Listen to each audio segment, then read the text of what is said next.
Muy buenas noches. Muchas cosas han pasado en estos últimos días. Primero, se conoce que Cancillería le informó a China Popular que el Tratado de Libre Comercio con Taiwán quedará sin efecto el 15 de marzo.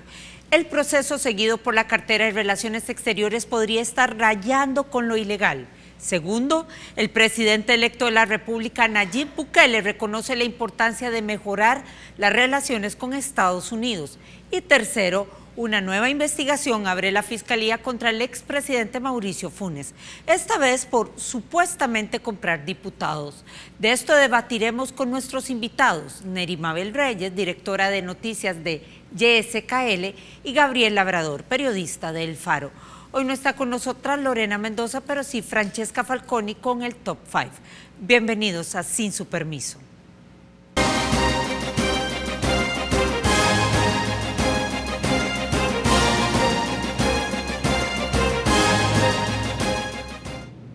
Muy bien, amigos y amigas televidentes, y en esta ocasión vamos a hablar de lo que serían las prioridades del nuevo gobierno en términos económicos y para la reactivación del país.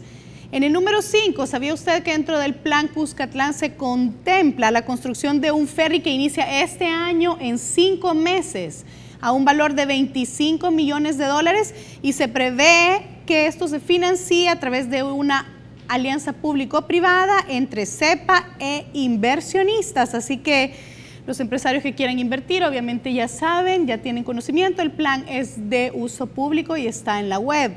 En el número 4, el segundo proyecto prioritario que inicia en este 2019 que ha propuesto el presidente electo es la reubicación del mercado de mayoreo a un costo de $20 millones, con el soporte supuestamente del Ministerio de Obras Públicas y de las alcaldías, y ha estipulado para su ejecución un máximo de 20 meses, iniciando en julio de este año. En el número 3, un proyecto que ha causado bastante polémica y que ha dado bastante de qué hablar es la construcción del aeropuerto de La Unión, donde se contempla invertir $100 millones, un proyecto que aparentemente y de acuerdo al calendario iniciaría en octubre de este año, con proyección de terminarse en el 2021, y la forma de financiarse sería una APP y titularizaciones del MOP. Lo curioso es que la fecha de finalización de la construcción de este aeropuerto de La Unión estaría terminando antes que el plan maestro de remodelación del aeropuerto que tenemos actualmente, Monseñor Arnulfo Romero. En el número 2, si revisamos esa tabla del Plan Cuscatlán, los 15 proyectos de rehabilitación y crecimiento económico propuestos para el periodo 2019 a 2024 suman $2.455 millones. Esta cifra viene a darse o a calcularse en un escenario bastante complicado para la obtención de recursos, ya que vienen vencimientos de deuda este año y hay un aumento débil del Producto Interno Bruto y, por supuesto, un entorno internacional adverso para el comercio. Sumándose a eso viene el número 1 de este top. Solo para este año, para 2019, el 45% del presupuesto del Estado, que más o menos suma unos $3.000 millones, está comprometido para el pago de deuda, lo que le deja al gobierno para hacer su oficio, es decir, para administrar, funcionar, pagar salarios, el 55%. Dentro de este funcionamiento también obviamente se incluyen los proyectos de inversión. Así que así las cosas, así está de ajustado el término fiscal y de obtención de recursos para estos proyectos, pero yo me imagino que eso ya lo tiene o lo está analizando el gobierno del presidente, lo que sería el gobierno del presidente electo. Recordemos que el presidente electo ganó gracias al voto de la población joven, que ha decidido quedarse aquí al menos por 5 años más para darle el beneficio de la duda. Continuamos y como decíamos al principio está ya con nosotros Neri Mabel Reyes, directora de noticias de YSKL. Neri, buenas noches. Hola, buenas noches, un gusto, gracias, un saludo a Gabriel, lo he leído por ahí siempre. Por ahí. Así es que un gusto estar, saludos también a Checa. Y te me adelantaste, Gabriel. Bueno. Labrador, periodista del Faro. Gabriel, buenas noches. Buenas noches, gracias, muchas gracias por la oportunidad.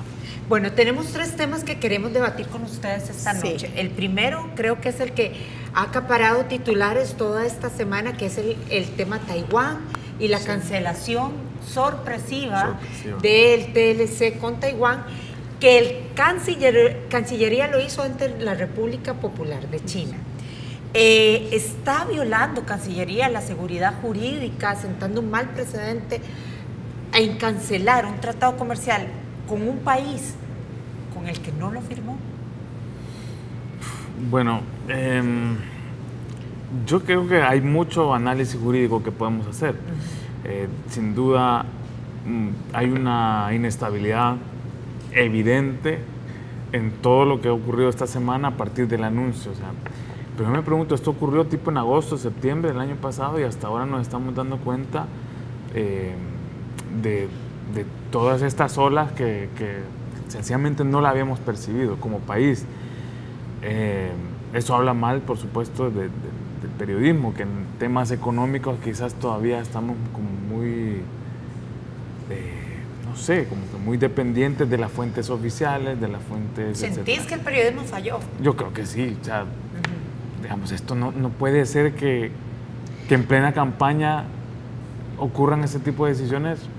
No, es que el presidente vino y dio su anuncio. Después hubo una cobertura como de una semana, claro, recuerdo yo, y porque precisamente dentro de las cláusulas del tratado decía que se iban a esperar 6 meses. Exacto. para iniciar ordenar, la cancelación. Y el periodismo tal vez se relajó. Sí, o sea, y la campaña no se podía para ordenar las cosas es eso, o sea, el anuncio del rompimiento de relaciones, las nuevas relaciones con el otro país, y exactamente todos teníamos en contexto que los tratados iban a, digamos, a mantenerse vigentes un tiempo, pero vaya, la bomba con la que nos hemos despertado. Para mí eso es lo grave, ¿no? Que en tiempos de campaña ocurren muchas cosas, y eso es lo que siempre ocurre. Y eso que decís tiempos de campaña, Neri, porque sí coincide.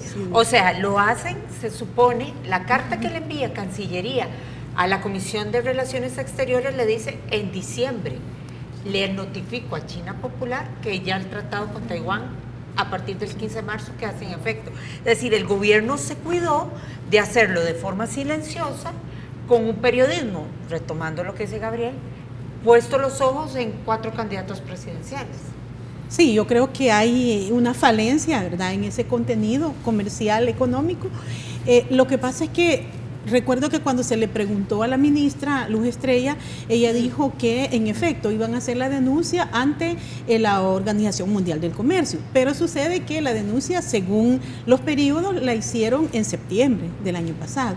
Es decir, que cuando se le preguntó a ella, estaban en proceso de presentarla. Y la acuciosidad, ¿verdad?, de quienes ejercemos el periodismo sí se quedó corta, marcada quizá por estos temas de propaganda electoral, y que hicieron que se descuidara realmente el seguimiento a un tema tan importante. Pero yo no diría que solo a nosotros los periodistas, yo creo que también a las gremiales que trabajan en el área comercial, que tienen expertos, que tienen representantes en organismos como la OMC, que tienen sus contactos a nivel internacional. Nunca se enteraron de cuándo el gobierno había mandado la denuncia. Pero es que el gobierno, y aclárenme, lo que yo he entendido es que el gobierno lo hizo ante China Popular. El gobierno se saltó. Bueno, aquí decía Rigoberto Monge el martes, es la primera vez que El Salvador desconoce o denuncia un TLC. Entonces no tenemos un procedimiento o un antecedente, pero el gobierno lo hace de forma directa con un gobierno. No, pero lo hace ante la Organización Mundial de Comercio. Ahí denuncia él el acuerdo comercial. Y luego le notifica, lo que decía Ana, le notifica a las autoridades de China Popular.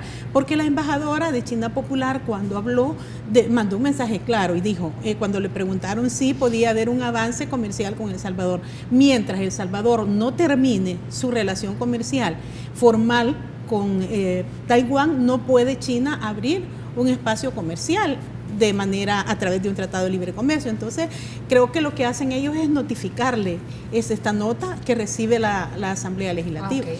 Y también decía don Rigoberto Monge, yo tuve la oportunidad de verlo y escucharlo, sobre los vacíos de ley, porque es un tratado comercial ratificado por el Congreso, que debía el Congreso también, es una ley de tratado comercial, que debía el Congreso también derogarla y que no ha pasado. Ese aspecto es un vacío que se queda y que amparado en eso han dicho algunas gremiales que van a acudir a la Corte Suprema de Justicia. No sé qué prevalece aquí, si un fallo de la Organización Mundial del Comercio, ¿verdad?, admitiendo esta denuncia, o la ley nacional. Yo creo que hasta donde sé, no sé, Gabriel, creo que la ley nacional en este caso debería prevalecer, porque fue ratificada por el Congreso que ha sido elegido por el pueblo salvadoreño. Pues yo lo que también hay que tomar en cuenta que los tratados internacionales hasta cierto punto también son ley de la República y en algunas ocasiones pues imperan sobre cualquier otra normativa. Estamos ante yo creo que todavía una etapa de estupor de este anuncio que sí deja un mal sabor de boca, sobre todo por la poca transparencia con la que creo que las oficinas de gobierno encargadas, el Ministerio de Economía, que le tira la pelota a Cancillería, pero que antes Cancillería no tenía nada que ver,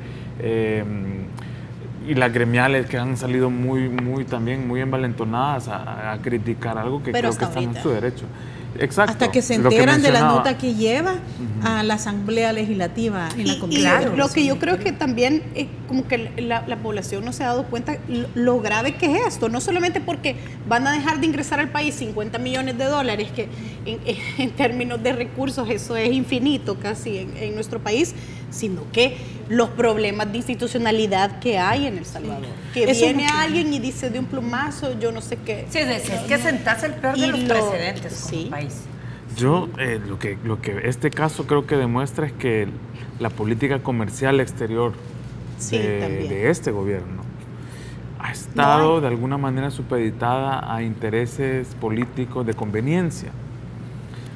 No hemos visto un pronunciamiento de este gobierno ante gobiernos que violan derechos humanos como Nicaragua o Venezuela. No, más bien pareciera que lo respaldan. Exacto, aunque hay matices en el gobierno. Hugo Martínez, quizás por su candidatura, trató de ser un poco menos parcializado, aunque no se posicionó contundentemente contra esos regímenes. Entonces, me parece que este es un ejemplo de cuando la política exterior sucumbe ante los intereses políticos partidarios. ¿sí? Retomando lo que dice Checa, a mí lo que me cuesta creer o entender o digerir es cómo no pueden medir el impacto social que la medida trae si se aplica realmente el 15 de marzo, porque China vende preferencialmente o China permite que se introduzcan productos, sobre todo el azúcar, de forma preferencial en sus costos. Taiwán, perdón, sí, China, Taiwán. Sí, yo creo que no sé si realmente no dimensionaron o no les importó. Porque, como decía Gabriel, esto tiene ya una falla de origen, desde el mismo momento en que se hace el anuncio de la apertura de relaciones diplomáticas con China Popular, ¿verdad? En ese momento empiezan las cosas como a ser poco transparentes y lo que nace con esas deficiencias lo va a ir arrastrando. Llegamos a este momento que es la política comercial y en eso estamos enfocados, pero los proyectos son globales, todos los proyectos afectados por la forma abrupta, ¿verdad?, en que se hace el cierre de relaciones con Taiwán. Hablaba, por ejemplo, el ministro de Obras Públicas sobre el proyecto de iluminación de la autopista. Sí. Es un proyecto que se queda tirado. ¿Por qué? Porque uno de los financistas era el gobierno de Taiwán. Entonces, y como dice Ana, ¿crees que un ministro no va a saber que tiene un proyecto pendiente? Y mira, quedaron proyectos, también. Los de tilapia, quedaron un montón de proyectos. Entonces creo que el grupo de asesores, me imagino son expertos, sí tienen como la dimensión. Pero uno dice popularmente, ¿verdad? Más vale pedir perdón que permiso. Entonces, pero aquí pedir perdón está costando mucho al país. Porque no solo son 50 millones, sino que, Ana, ustedes me pueden corregir, el sector azucarero emplea 100,000 personas. 200,000 directos, como 50. Sí, la caficultura, sí, porque la cadena de producción es grandísima. Bueno, tenemos que ir a un corte comercial, pero la conclusión que yo saco de esto, de parte del gobierno, es que sí, que cuesta creer que no haya medido. y del periodismo, que hay que fortalecer las fuentes, Gabriel, porque o sea, que al final de cuentas eso es lo que pasó. Y en temas tan, o sea, siendo el azúcar uno de los principales granos que se exportan, que se y que exporta. tienen una cadena de producción grandísima, mucha gente está involucrada, todos los gremios, o sea, ahí sí, se nos pasó hay por distintos, alto. decía Silvia Cuellar de Coexport, que son distintos rubros, incluso hablaba de pedidos que ya están, ¿verdad?, gestionados administrativamente. La Dirección de Aduanas aparece con un comunicado, no sé si lo han visto también, para quienes están exportando a Taiwán en este periodo que queda hasta el 15 de marzo. Y que no se sabe si todo el tiempo que dura de aquí hasta allá van a haber llegado. van a haber llegado. Y que si llegan allá y ya se canceló de plano el tratado, no te los van a recibir. O van a subirle el arancel del 17%. El arancel normal, porque se pierde la competitividad. Como decía Gabriel, la población puede decir, a mí qué me importa que hayan acuerdos comerciales. No, la cuestión es las fuentes de empleo, digamos, la competitividad de nuestros productos. Si nuestro país crece económicamente con toda esta dinámica comercial, nos favorece porque hay generación de empleo, mejoramos a veces los salarios, entonces sí, todo está concatenado. Y el precedente que va a establecer El Salvador ante la OMC, por ejemplo. Y yo quiero leerles esta frase. Es imperativo mejorar la relación con Estados Unidos, dijo esta semana el presidente electo a un medio internacional, porque todavía no da entrevistas a los medios nacionales. Es imperativo mejorar las relaciones con Estados Unidos. ¿Creen que las relaciones con Estados Unidos estén tan mal por culpa de este gobierno?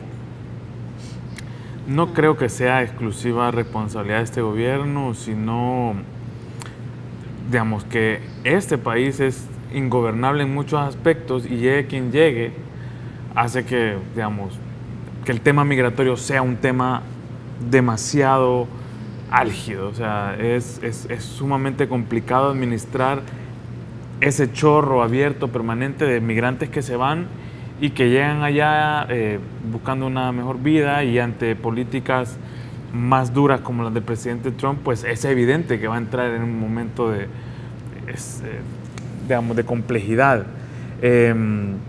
No sé si es, digamos, ciertamente solo culpa del FMLN o del gobierno del FMLN, de la poca, digamos, agilidad con la que se han tratado diversos temas, pero la relación con Estados Unidos definitivamente puede mejorar.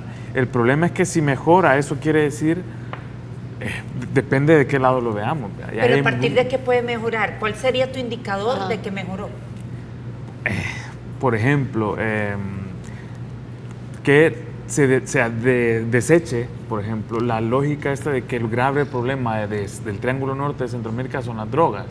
Esa es una lectura errada de la administración Trump, y particularmente con el Triángulo Norte, en la que sostienen que el narcotráfico es el problema entre los primeros 2 o 3, cuando en realidad el problema más grave, creo yo, es de seguridad socioeconómica, con el tema de las pandillas, que no necesariamente están vinculadas sí o sí al tema del narcotráfico.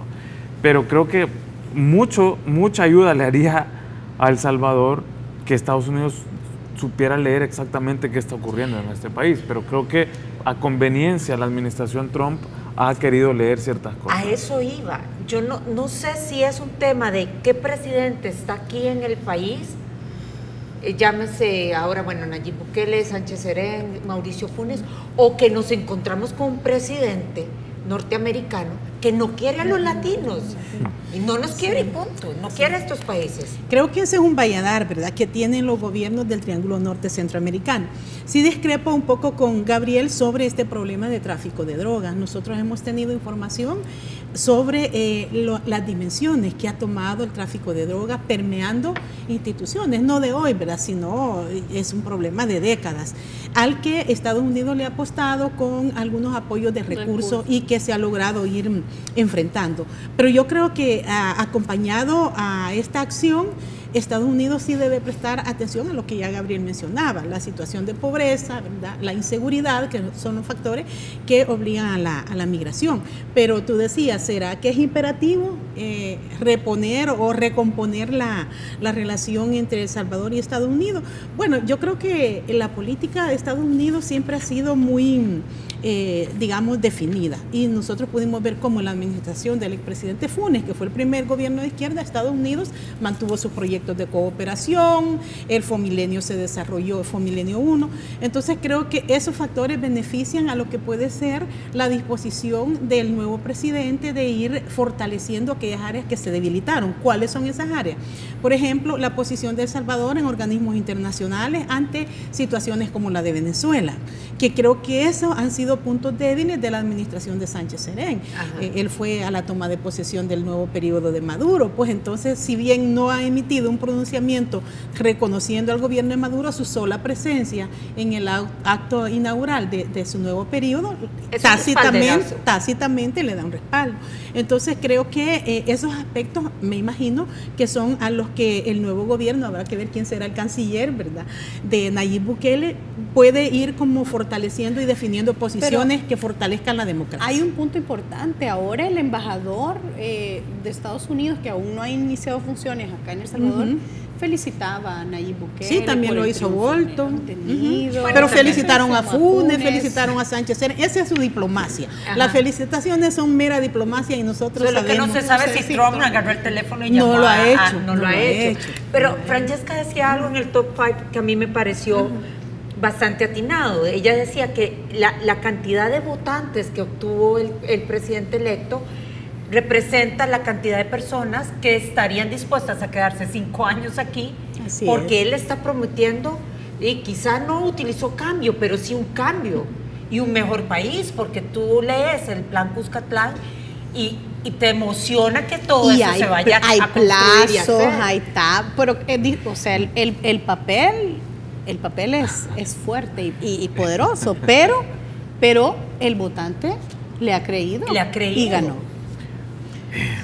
Sí, definitivamente estamos en una etapa donde todavía estamos tratando de detectar luces, como vertientes, por dónde va a ir la cosa. No tenemos claridad del gabinete, no tenemos claridad concreta de la política exterior que va a tener el presidente electo, pero sí hay unas cuantas señales. Por ejemplo, nosotros escribíamos en El Faro, la compañera Arismendi escribía un artículo en el que revelábamos que habían importantes asesores venezolanos de la oposición venezolana en el equipo de campaña de Nayib Bukele. Porque, claro, a la oposición de Venezuela le conviene un aliado en Centroamérica. Claro. Igual en México, ¿no? A la oposición mexicana le conviene tener un aliado en Centroamérica, ahora en tiempos de López Obrador. Todas estas son señales que igual, o sea, despiertan suspicacias y pasiones y análisis muy sesudos, pero creo que tenemos que estar atentos a esa configuración de cómo se están moviendo las aguas. ¿Y ustedes creen que regresar a tener relaciones con China, con la República China, Taiwán, sería una buena señal para Estados Unidos por parte de este gobierno que va a entrar? Yo opinaría que no, es que es como corregir un error con otro error, ¿verdad? ¿Por qué? Porque también te manda un mal mensaje, o sea, ¿qué nivel de seriedad tiene una política exterior que hoy establece relaciones con un país, terminando un gobierno y comenzando otro, la rompe para volver al estatus anterior? Yo creo que también y además las gremiales empresariales, si te fijas, ellas no niegan los espacios que puede significar en términos comerciales. Ya tenemos un intercambio, una balanza comercial favorable para China de 1.500 millones de dólares. O sea, deficitaria estos para nosotros, que tenemos, deficitaria para nosotros, favorable para China. Pero estos teléfonos que tenemos nosotros, nuestras máquinas que utilizamos en las redacciones, vienen de China. Dice la Cámara de Comercio que el mayor rubro son electrónicos de lo que nosotros importamos. Entonces, las gremiales reconocen que no es un espacio seguro cerrado como para decir, mire, terminen la relación y reanúdanla con Taiwán. No es así de simple. Yo lo que sí creería es que debieron de tomarse un compás de tiempo para ir como avanzando en una logística. Hay algunas cláusulas, decían hoy los diputados de la Comisión de Relaciones Exteriores, que se vencían, entonces dentro de los acuerdos de alcance comercial. Entonces quizás ir amparando en esos Pero aspectos. entonces, ¿qué señales realmente, qué decisión concreta tendría que tomar el presidente electo para que Estados Unidos diga, bueno, condenar a Venezuela, condenar a Nicaragua?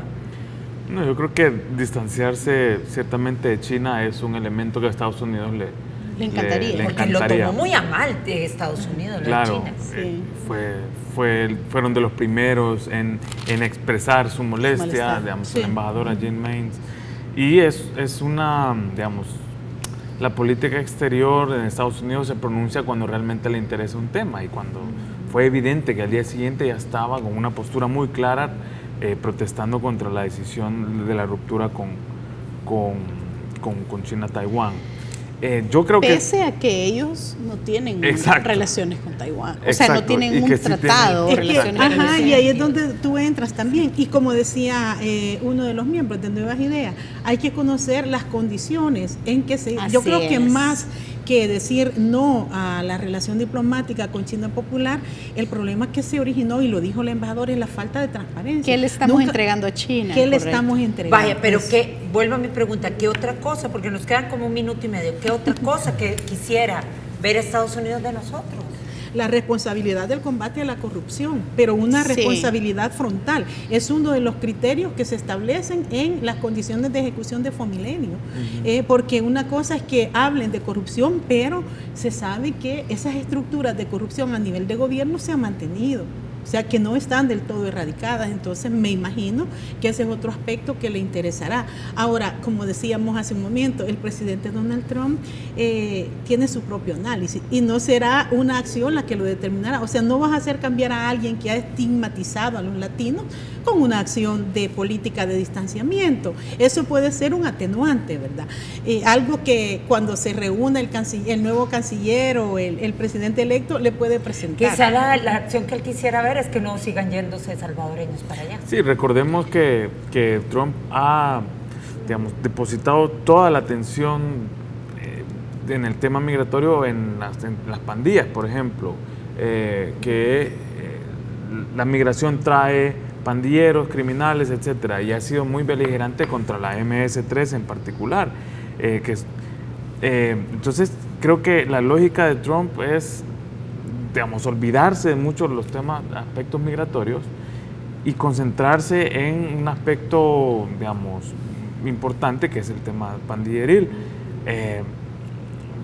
¿Qué quiero decir con esto?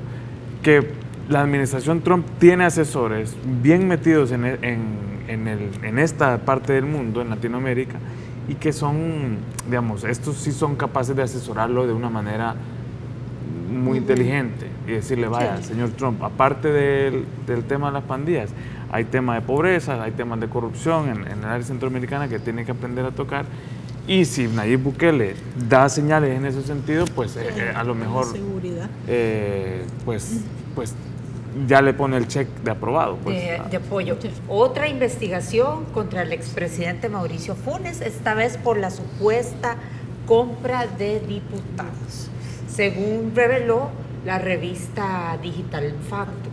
¿Te sorprende? No me sorprende en sí la investigación. Lo que llama la atención es que inicia en la etapa del principio de la gestión del fiscal. Melara es uno de sus temas fuertes, ¿verdad?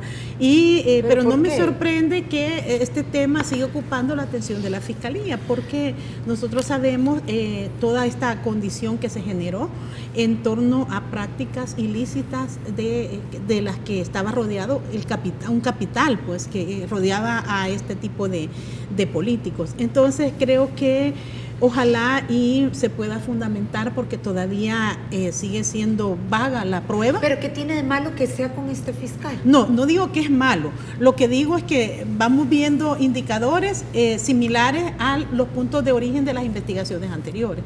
Todavía el audio no tiene el respaldo de un peritaje, no tiene un peritaje. Sí. Entonces habrá que avanzar. Show. Ajá. Entonces, no show, creo que tiene una base seria, pero qué bueno hubiese sido que hubiéramos tenido un paquete más armado, más fundamentado en la acusación para no tener los desencantos que se han tenido en investigaciones anteriores, que hemos visto cómo la Fiscalía ha sido muy débil a la hora de fundamentar. No porque no haya un delito, Ana. El delito debió haberse cometido. Lo que pasa es que se quedan a nivel de indicio. Entonces yo creo que ojalá y hoy los fiscales puedan avanzar, ¿verdad?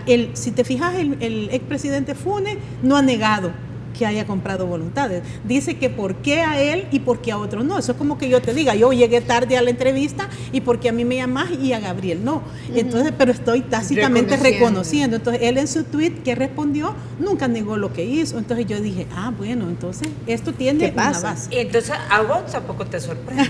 No, de hecho, a mí tu lenguaje corporal lo dice todo. Me da mucha envidia la publicación de la revista Factum. De hecho, ese audio es yo no golpeador, lo he escuchado, solo he leído, es cortito en realidad, sí, pero es muy corto. Revela, digamos, claro, son indicios. Son pero dicen yo quiero satélite, ¿verdad? Es señal satelital. Dicen que no es una llamada interceptada. Dicen algunos peritos. Yo creo que es uno de los implicados. Yo creo que la grabación, de hecho, en el caso Funes, sí, hay un testigo que pone a disposición de la Fiscalía un paquete de audios. Sí. No sé si son los mismos, estoy quizás siendo muy responsable, pero sí hay audios que los mismos implicados grababan en esas reuniones sociales porque así funcionan, ¿no? Así, o sea, en algún momento eso me va a servir de prueba para que deje de hacer alguna cosa, etcétera. Yo solo me empecé a acordar de todas las notas que cubrí de política en la Asamblea entre los años 2012 y 2016, en las que ese era un rumor constante, sí, denuncias constantes en la Asamblea, en los pasillos. Hubo denuncias de algunos diputados de Arena en la Fiscalía, siempre se hablaba de un maletín negro, esta vez parecíamos que estábamos más cerca de entender cómo funcionaba esa práctica.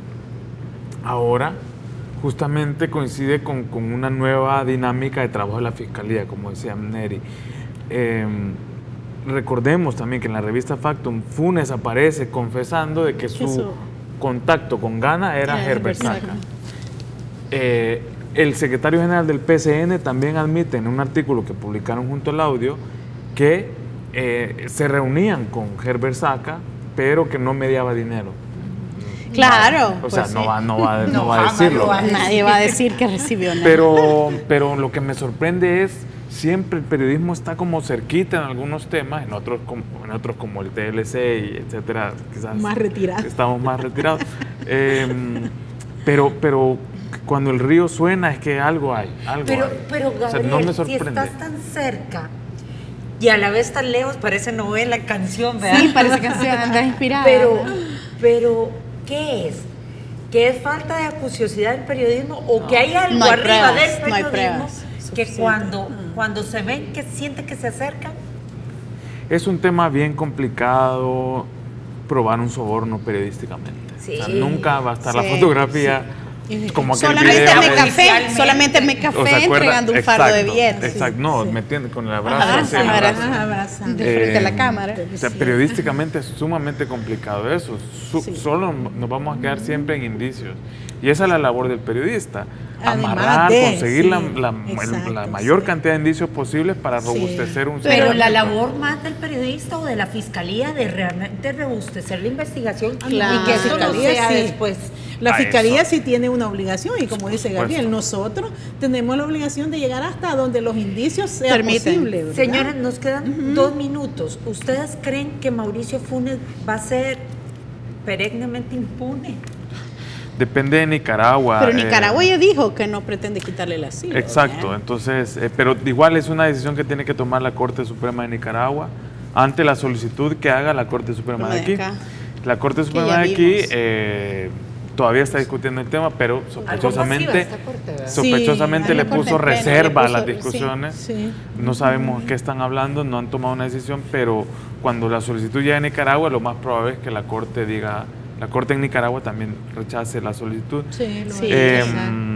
Y digamos, eso habla mal de cómo termina el primer gobierno de izquierda, ¿no? Sí, creo que igual comparto con Gabriel, los procesos acá están bastante complejos en la Corte Suprema y pese a la crisis en Nicaragua, la Corte Suprema de Nicaragua también tiene un fuerte componente de Daniel Ortega, que protege al régimen de Daniel Ortega. Si no veamos lo que ha pasado con elecciones municipales en Nicaragua, donde los recursos no lograron ninguna penetración por lo mismo, por la Corte lo declara.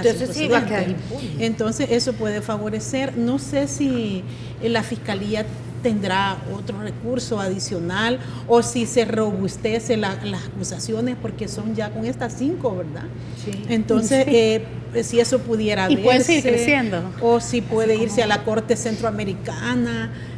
No pero sé la Corte Centroamericana hasta dónde es como un ornamento. Porque no es tan puede condenar, sí es relevante, pero no es, se me fue la palabra, pero vinculante, exacto. Sí, tuvo un caso, ¿verdad?, que no prosperó. No prosperó. Si Mauricio Funes por algún motivo tiene que abandonar Nicaragua, entonces sí están aprietos porque le toca la orden de captura de la Interpol, ¿verdad? Pero no la han emitido, fíjate. Porque están que en no esa procedía, discusión, ¿no? También, de que la Fiscalía y no sé qué, claro. Es que en este caso de Mauricio Funes ha habido cierta pasividad, ¿verdad? Sí, es que, bueno, yo no sé cuál es, porque alguien decía que la pasividad dependía de que en las pruebas no se demostraba que los fondos que habría utilizado fueran fondos del Estado directamente, sino que eran fondos provenientes de otro tipo de prácticas, como el narcotráfico. Entonces que ese era un lavado de dinero, pero es un delito que también a Estados Unidos le está interesando, por las dimensiones que ha alcanzado. Veamos qué resulta de este nuevo fiscal, ¿verdad? Con esta nueva investigación. Neri, Gabriel, muchas gracias, de verdad. Gracias a usted, un placer estar con ustedes. Checa. Ana, mucho gusto estar aquí contigo. Igualmente. Nos vemos el próximo martes. Feliz fin de semana.